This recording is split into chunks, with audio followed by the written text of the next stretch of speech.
all. This is Marshall Lee of donkey.projects.com. And today we're going to live stream going back to the old school. We got the early bird Artcast going, and at the moment it's just me, myself, and I. There may or may not be some friendly faces popping up at some point. And I didn't really have a topic today, but if anybody has any questions, let me know.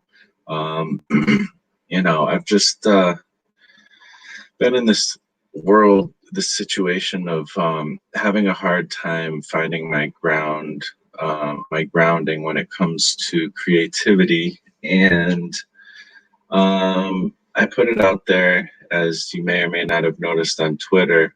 Let's see, I'll read the actual tweet. I talked about this in the Corey Curve interview yesterday too. Hold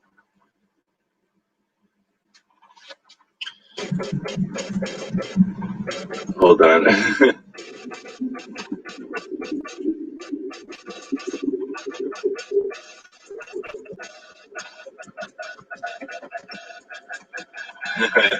I'm just texting guests.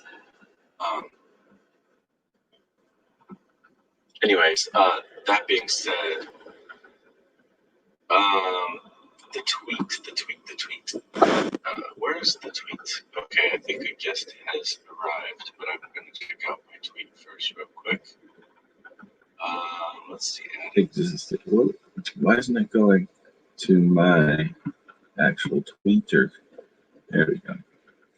All right, so, it's a little ways down because I like to repost people's stuff. Actually, this is kind of a cool quote that I got from this. Like I said yesterday, I've been looking into like art therapy. And let's see, I'll add people on. All right, we got Russ here. What's up, dude? Fine, thanks. You? I'm doing all right. Actually, let's jump into just let people know where they can find you. I put the link down below, but yeah, let's let people know. Are we live? Is this a show? Are you still? Because I didn't get a message or anything. So. Okay. Yeah, I only have Twitter, so I don't know. I messaged you on Twitter, but maybe somehow the streams got crossed or something. All right. Okay. Hello, everybody. I am Comic Book Black Belt.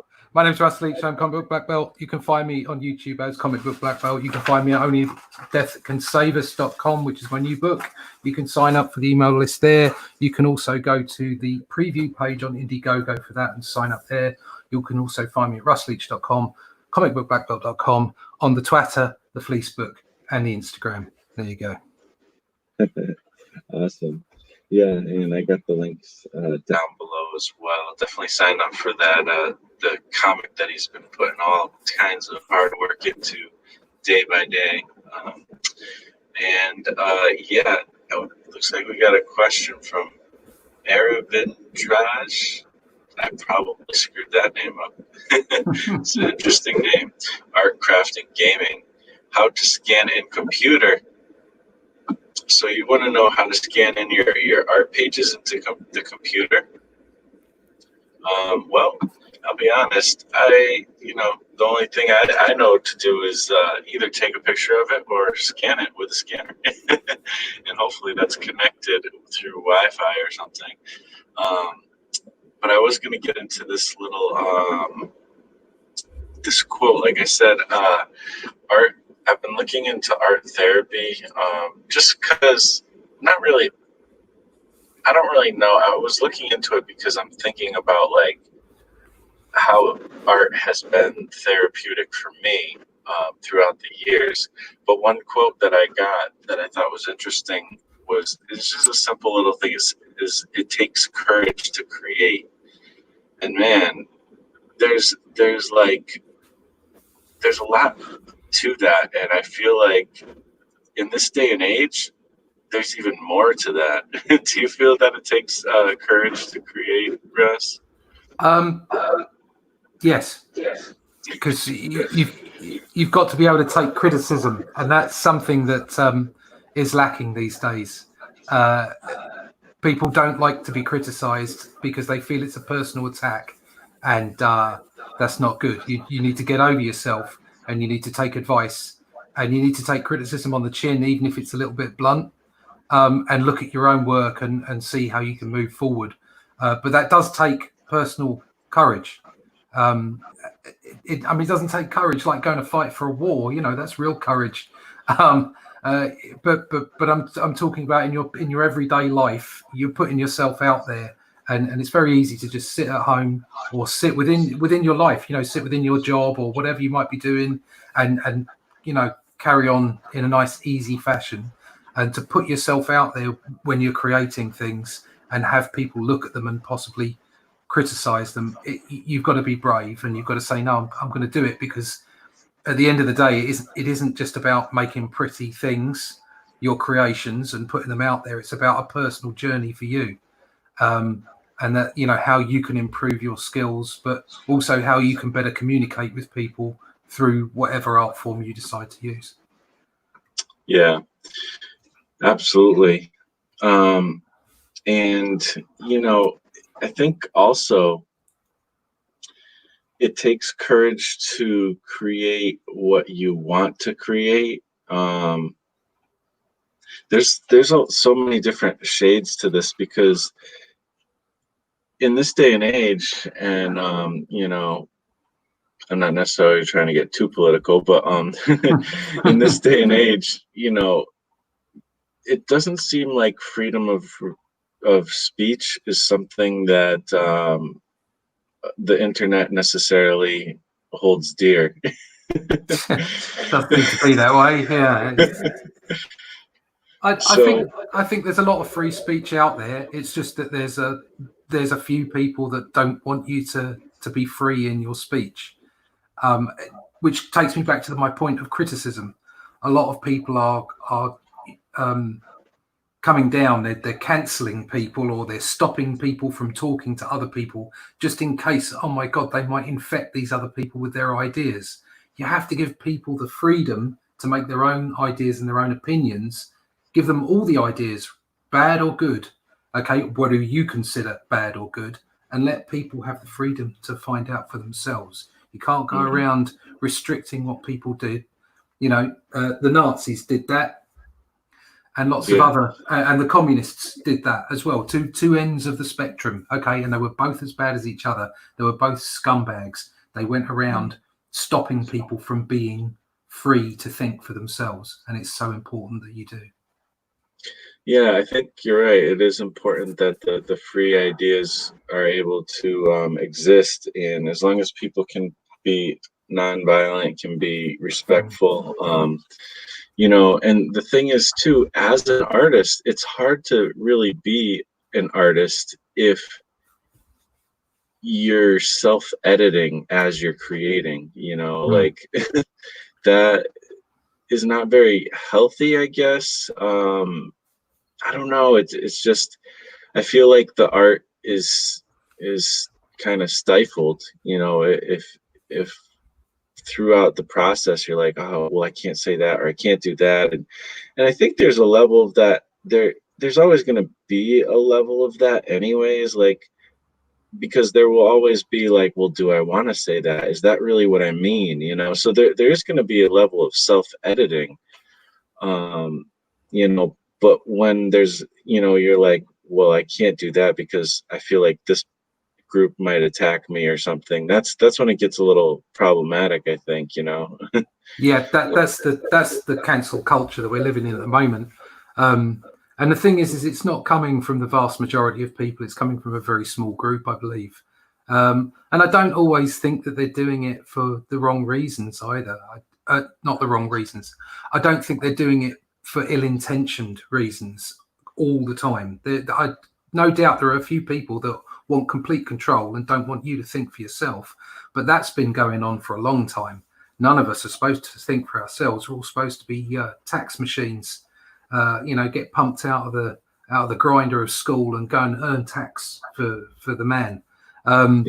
So I'm not exactly pro conformity myself as far as, you know, the current structures. But at the same time, everyone should be given a voice, and you shouldn't go around self-editing. You know, certain. It's like my opinion, for instance. This is going to get really serious. Charlie Hebdo, when those people went in and killed those people in the magazine in Paris, because they'd they'd done those religious cartoons.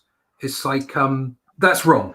As simple as that. You can't go around, you know, doing that to people and saying my opinion is so important that you must die because you've not adhered to my opinion.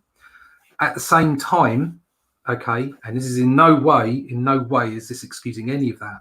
But at the same time, we do have to consider other people's feelings when we say things and do things. So is there a need for me to say something that might piss people off? If there isn't a need and it doesn't serve my purpose, as in my opinions or needing to be heard in some way, if it doesn't serve any real reasons, then why should I upset someone? So you have got to have some kind of line in the sand where you say, no, I'm not going to overstep the mark. I'm not going to go there and upset people for the sake of it. But if you have a strong held opinion or you want to create in a certain way and that upsets a small group of people, then so be it. You know, it's not for them to tell you what you should or should not be doing, but at the same time, you should take care with your opinions or not so much your opinions, but with overreaching and being too far, just for the sake of upsetting people. It's like some comedy goes used to, it doesn't anymore. Some comedy kind of oversteps the mark and you kind of think, oh, that's a bit distasteful, I'm not interested in that. But you know, it's like where do you draw the line? But often people would say things like comedy and creativity are there to push the boundaries, but you know, how far do you really want to push them? That's actually interesting. Like, how far will you go for a laugh, you know? as a comedian, and sometimes it almost feels like people are trying to like outshock each other, you know. Like maybe that's where they think, you know, that's the only route you can go, but you don't have to do that. Some people do thrive on the shock value of things, but a lot of us don't do that, you know. That's a, you know, a select few, you know, creators generally. A lot of people in here, because I did mention art therapy, are talking about that. I'm curious, you know, I know for you, you know, you don't necessarily go into like crazy different like experimental type of things with your art. You have like a way you like to do art and you do it. But I think I don't care what way you do art. I feel like art is therapeutic. Something about it is therapeutic. Do you feel like that's been the case for you with your art, even though I know it's a career path as well? But yeah, I mean, there's something zen about it. There's no doubt about that. I much like the way that I've named my YouTube channel, I do the same thing with karate. I'll go and train, and when I'm training, all I'm worried about is foot placement, stance, balance, remembering a set piece. I have no awareness of the outside world while I'm training.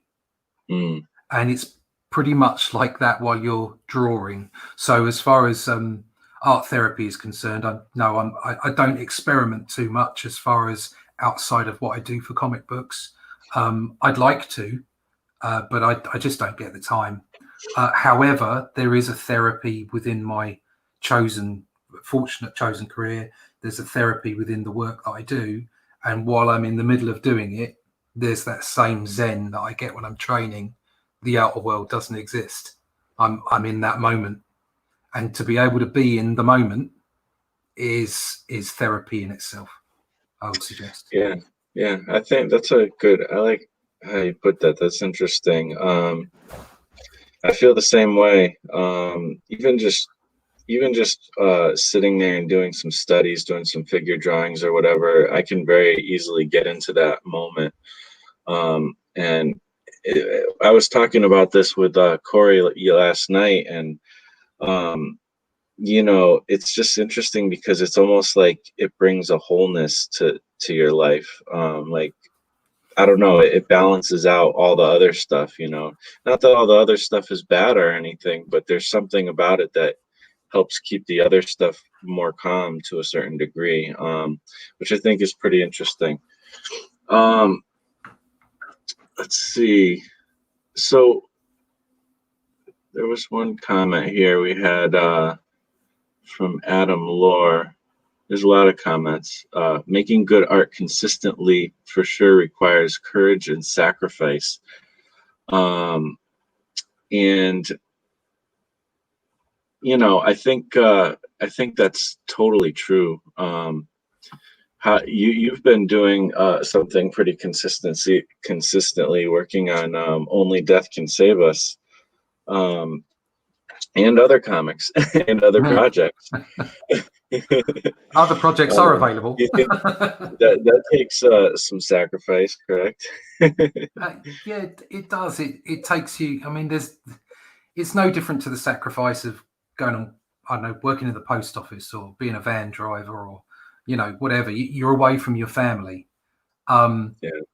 But there is a certain. I mean, the love of my life is my wife and my kids. But then soon up after that is my connection to comics, because it was the first medium I engaged with as a child that I was fully conscious of and fully conscious of myself. And it stayed with me until I was able to have a career change in 2010 and start to do it. And something that you do as I think that is slightly different as an artist, whether it's a musical artist, a stage artist, an artistic, creative. I think what you do is you give some of yourself to the art that you're producing, and there is that sort of there's that balance to be made of giving too much to it, because obviously you have a family.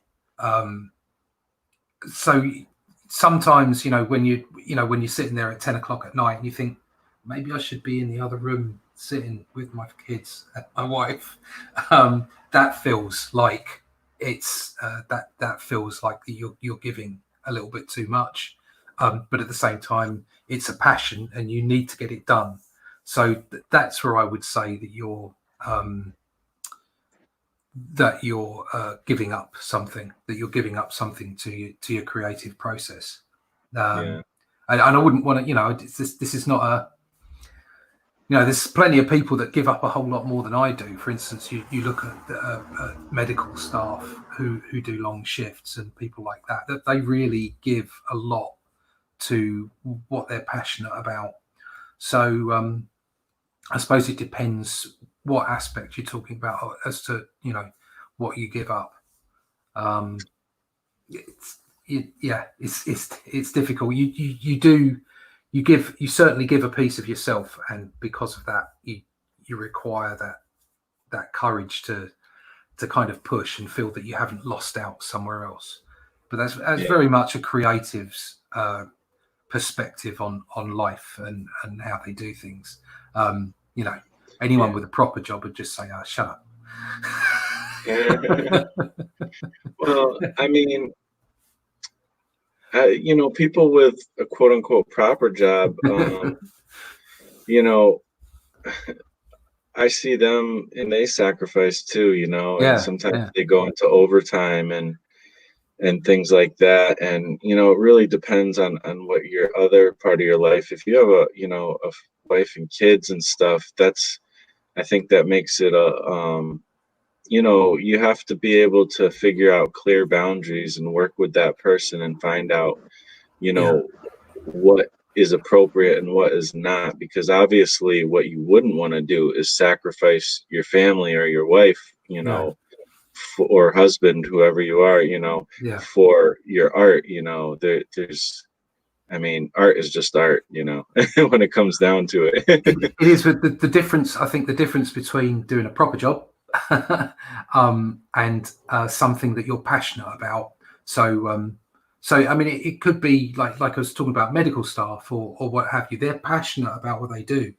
Mm, And so there is all, and you see with them because they work such long hours. I'm picking them out specifically because of the fact they work such long hours, and the yeah, fact that so many of the people that you find working in that industry are, I call it an industry, that they're passionate about what they do, and it's something, it's a calling for them. yeah, And that's similar to the way it is for art, whether or the creative process.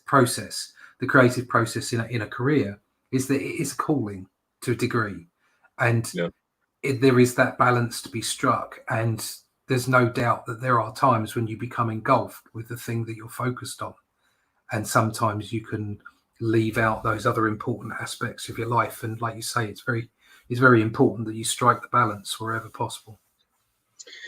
yeah, yeah. I have heard of people, I think I've had this conversation recently, actually.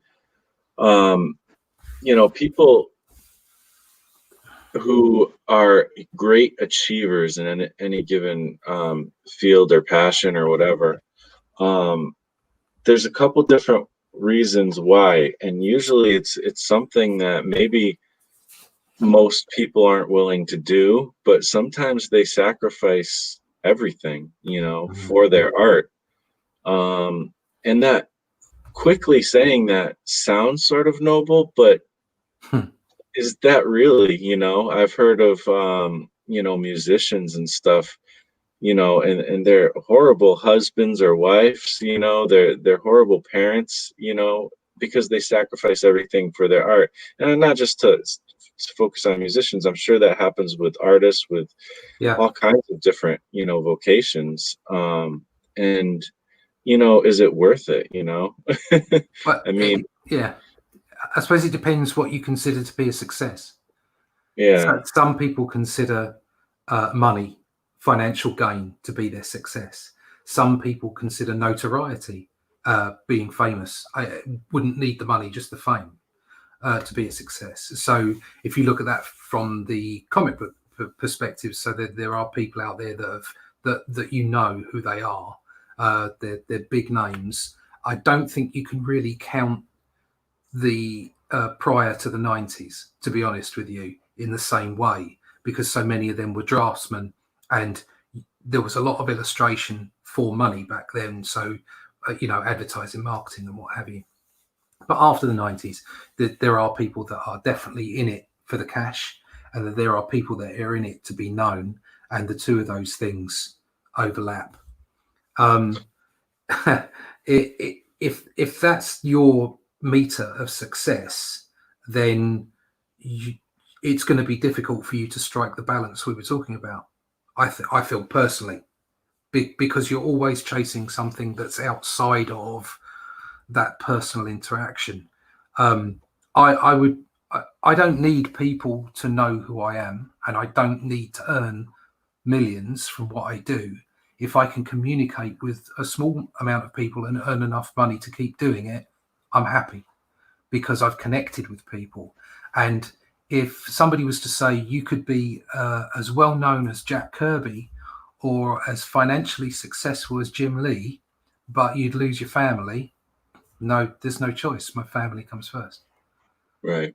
It's as simple as that. Yeah, It comes down.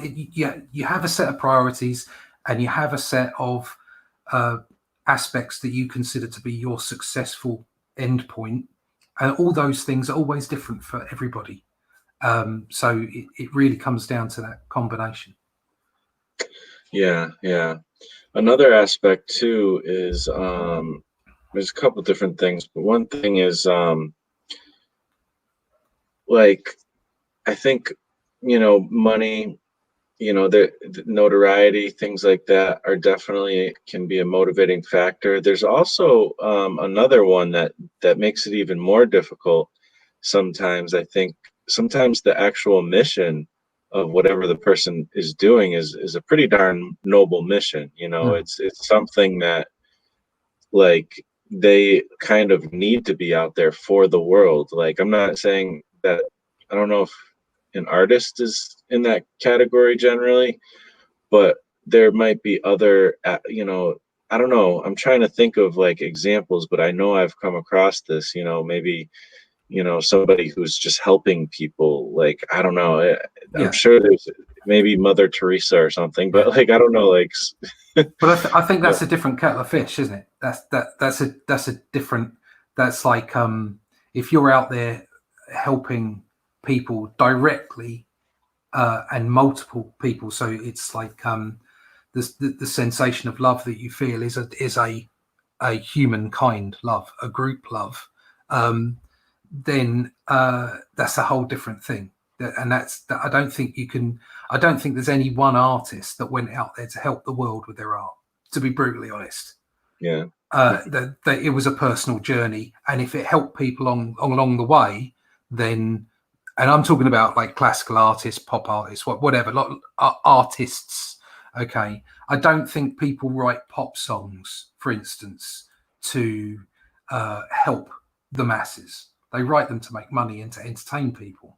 Now, you could say that entertaining people is helping in a certain way, but it's not the same thing as somebody like, I don't know, like say like Mother Teresa or it just doesn't.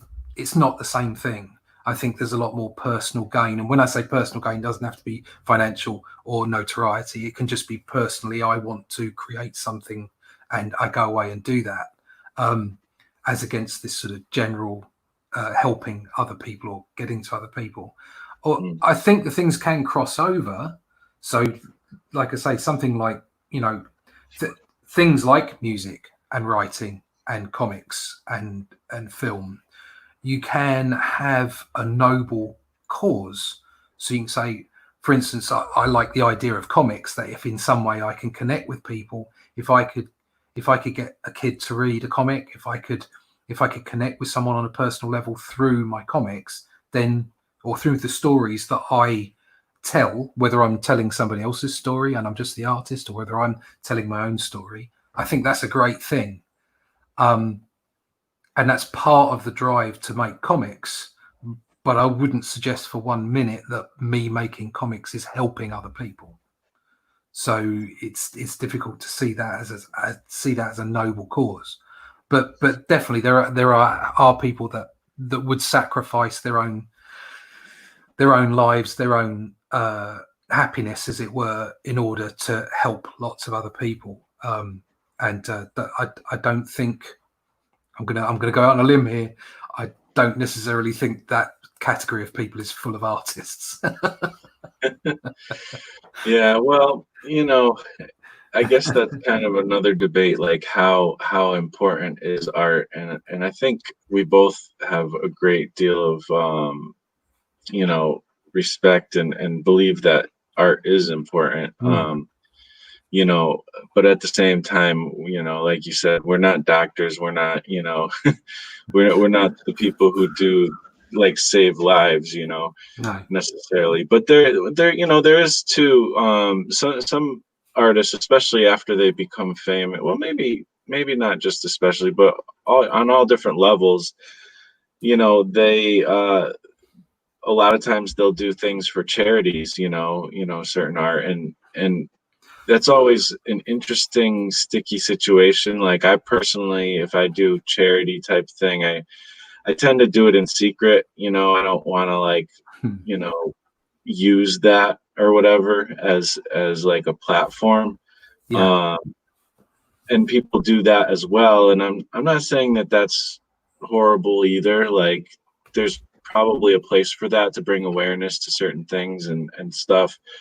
But it can get a little sticky. It's like, well, what are you really doing that for sometimes? Yeah, yeah, that's where you kind of start veering into celebrity culture, and whenever a celebrity does something for charity, you kind of think to yourself, are you really doing that for charity, or are you doing that because it's good for your profile? Which kind of makes you think, well, if I ever do anything for a charity book, I've done a few bits and pieces, but I tend not to say much about it, apart from any pushing of the book in order to get people to buy it if you're working on it, for doing it for a charity. So yeah, I just see something here, Flyboy Halo. I disagree with you on that. I've been saved by a lot of art. There's no doubt that art is important to people, and it should never be taken out of the human experience. It's extremely important. My premise was simply that most artists aren't doing what they're doing in order to save people. Most artists are on a personal journey, and if that affects other people, then that's a side effect. There are obviously dependent, nothing's black and white.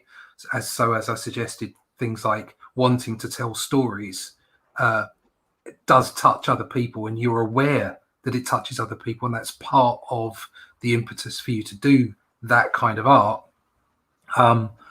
But you're on your own personal journey as well. It's very rare that you'll find the kind of examples that that you were talking about, Marsh, where Mother Teresa, for instance, she wasn't on a personal journey. She was there to help everybody else. That's not. I don't see that as a kind of a crossover with artists in general. But as you were saying, art is incredibly important. Should always be part of the human experience.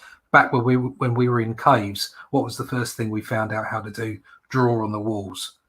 It's an incredibly important way of communicating with your fellow human being, whether by music or by visual arts or whatever it might be. And it should never be removed from us as a society. We should never become automatons. Yeah. Well, speaking about Mother Teresa, we have a different Teresa here. Teresa del Pilar, certainly Teresa of the show. And I actually agree to with Teresa. Like there's kind of, that's why I wasn't sure I was going to get into this as much, but it's a great thing to get into, an interesting part of this.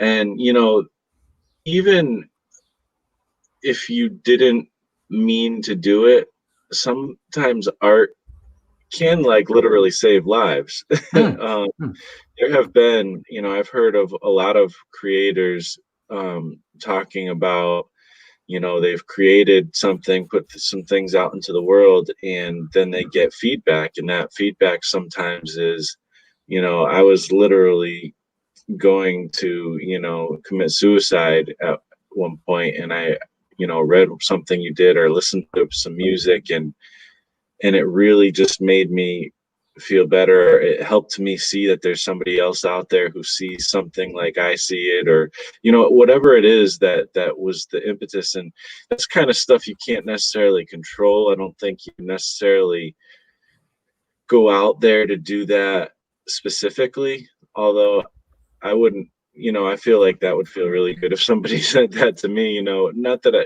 don't want people to be there at that level, even, but I absolutely agree with what Teresa's saying, and I'm obviously opened my mind because of the things that I've read and taken in, and I agree with what you're saying and a lot of what the chat is saying. I'm not saying that art doesn't do that. What I'm saying is that I would suggest to you that most creators are on a personal journey, and it's a side effect that they do that to other people, even if they have the intent to help. You can't guarantee who's going to buy your art or look at your art. You see what I'm saying? So it becomes kind of like a consequence of art, and that in itself, to counteract that point, to say that just the fact that a consequence of creativity would be to help other people is in itself a reason to create. So you don't necessarily have to go out with the conscious focus in the way that Mother Teresa did, to go out and help people directly. Okay, you don't have to have that conscious thought process to still be in a situation where you're helping other people, because just by creating and getting it out there means you're communicating on a subconscious level, if not on a direct level, like with, you know, writing books or creating comics or whatever.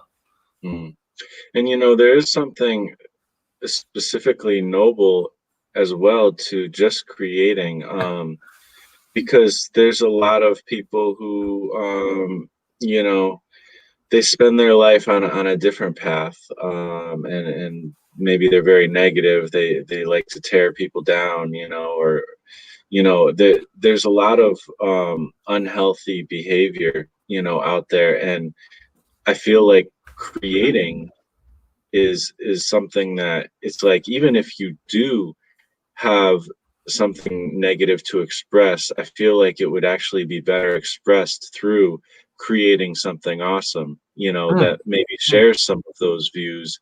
And something, kind of like Teresa was saying, like something that is amazing about art is it helps people see a different point of view. It helps people, it creates an empathy around whatever it is the subject matter is. And at the very least makes you think twice. Maybe it doesn't change your mind, maybe it does, but at least it makes you think about maybe somebody else's point of view, on something. The free exchange of ideas, which goes back to what we were talking about earlier about freedom of speech and being able to communicate with other people without being edited, and without people screaming at each other. And art, in a lot of ways, is a way of doing that, isn't it? It's expressing yourself without the screaming. So certainly visual art, painting, drawing, sculpture, that kind of thing, and it's getting your essence out, and it's the whole point of the art, and it's at its very purest form is communication. Yeah, and imagine that if every time you had an argument with somebody and it got a little heated and you said, you know what, I'm not continuing with this conversation until you cool down for a minute. What if every time that happened, that person went and created some awesome art? or you had a rap battle. Yeah, there you go. That'd be pretty cool. Wow, there's a lot of great comments here. People are really getting into this. I had a lot of mental issues in the past, and I think art was the thing that kept me alive through that. That's really awesome to hear. Yeah, I mean, especially we were talking about art as therapy earlier, like we were saying, and I mean, just creating it, is just creating. That can be helpful as well as consuming awesome creations. It's interesting how that works. Did you see what Kirk said? It's a selfish grenade with uplifting shrapnel. I really like that. That's awesome. Wow. That's awesome. Yeah, so you just kind of put that creativity out in the world, and it has effects that you don't necessarily realize it's going to have.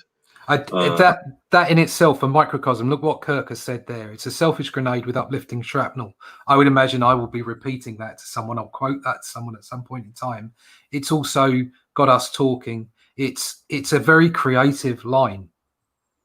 He's just come up with that. It's very creative writing. It's a wonderful concept, and then we're talking about it, and it's helping us communicate. That's just the wonder of communication and creativity. Yeah. And also what's in that comment is metaphor, which, when it comes down to it, well, there's different forms of art, but a lot of the art that is created is basically a metaphor, Rod Serling talked about with Twilight Zone. He's like, there's certain topics that were just kind of taboo, when he was creating Twilight Zone, but because he could create Twilight Zone, and it was such kind of odd situations. It was sci-fi, outlandish sometimes, or just, all these different scenarios that weren't necessarily right on, this specific politician is wrong because of this, or, socially we should be thinking about this instead of that. Like, it wasn't an editorial, it was, a metaphor about life, and that metaphor makes it more universal as well. And that's pretty darn effective, and like he said, it's like a selfish grenade, that has sometimes good shrapnel. I mean, again, it's powerful to be able to, and that's I think a big part of creativity is taking those real life things and putting them into a context that is kind of more digestible. Yeah, that's why I think you've had. I think that's why there's been such a bun fight, such an argument over comics in the last 5-10 years. Is that there's been some very noble ideas and ideals being crammed into comics, but they're doing them in such a ham-fisted way that it's not able to communicate. And yet the stories we all read as kids, a lot of the X-Men stories as a particular example, talking about groups and how they how they interact with each other and bigotry and that kind of thing. And it was always brilliant. It was subtle. It was there. Those ideals were there. That commentary was there. There's loads of stuff out there from the 80s and 90s, specifically the 80s, where comics talked about ideals and hard subjects without cramming it. And I'm not no, cramming it down your throat is the wrong thing to talk. It's the wrong thing to say, because you should be accepting these core ideas and ideals, and you should be ready to accept new ways of thinking about the people around us and our communities. But at the same time, when you tell a story, you don't just want to slap that on top of a story. What you want to entertain people.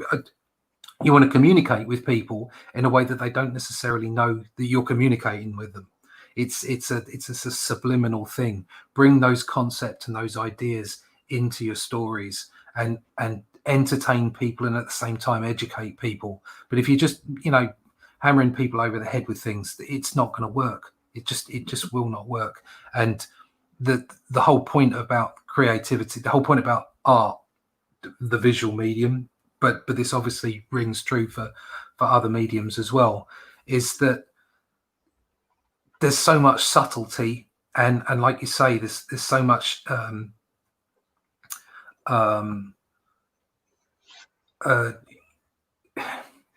it's not you're constantly covering concepts in shells. There's layers within the creative process and within the creative output, and you want those layers to kind of wash over people in waves. You don't want to bang people over the head with whatever you're creating, and that rings true whether it's art, the creative process, or whether it's telling stories in comics. Yeah, you could definitely get too preachy in a story, and kind of get too literal. But yeah, that's the trick, I feel like, of art. I've definitely had things been affected in ways where I've completely changed my mind, or at least partially, changed my mind because I never thought of it that way, Well, so much of what we do is metaphorical, as you were saying, and pretty much everything we do in comics is metaphor. You're not really showing the real world at all. You're showing a metaphor of the real world in every aspect of what you do. So why then get really sort of ham-fisted about the stories that you're telling and the characters you're trying to portray? And it's just, like I say, the same with all creativity. There's a way of doing things. there are scientific concepts that would suggest everything we see is a metaphor. Everything is just a metaphor of the reality itself, is a metaphor that sits over the top of a much deeper reality that we all exist within. So it comes up from our roots, and I think sometimes the creative process taps in to that idea that everything around us is metaphor, and that you're just expanding into your art with further metaphors. But definitely comic books are full of it, absolutely full of it, right down to drawing a hugely muscular superhero. It's not realistic, is it? It's a metaphor for the character that you're trying to portray in the book.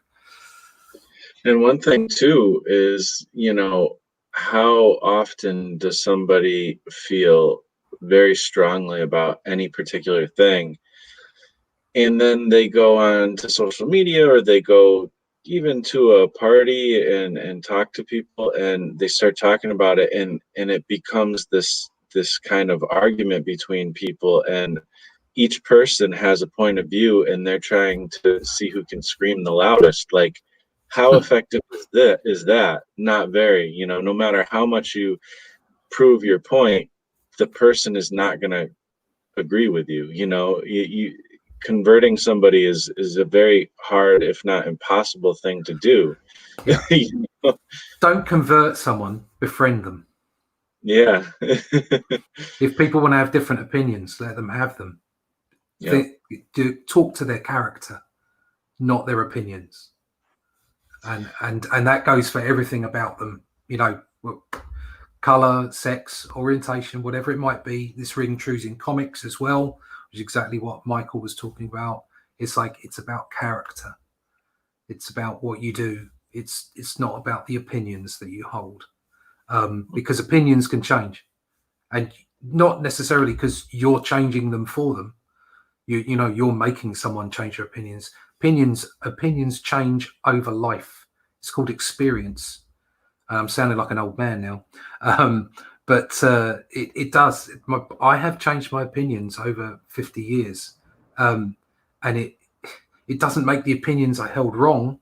It just means that I have a different way of looking at the world now, and hopefully, as experience washes over you, you have a clearer view of the world, but you understand that the world is not black and white; it's shades of grey, and you need to take that. You need to take that into account and give people the benefit of the doubt and talk to their characters, not to their opinions. Yeah, definitely.